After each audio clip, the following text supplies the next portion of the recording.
திருக்குறள். பணியுமாம் என்றும் பெருமை, சிறுமை அணியுமாம் தன்னை வியந்து. விளக்கம். பணிவுடன் இருத்தல் பெருமையுடையோர் இயல்பு. சிறியோர் தம் பெருமை தாமே பாராட்டுவர். பழமொழி.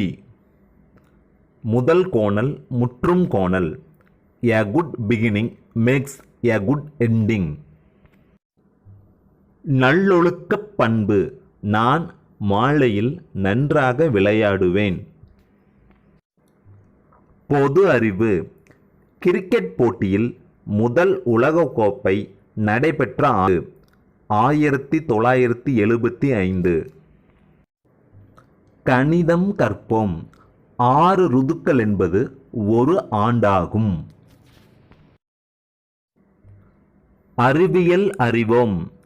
தட்டச்சு கருவியை கண்டுபிடித்தவர் சோபாஸ் ஆவார். வரலாறு தெரிந்து கொள்வோம். மொழி வாரியாக பிரிக்கப்பட்ட முதல் மாநிலம் ஆந்திர பிரதேசம்.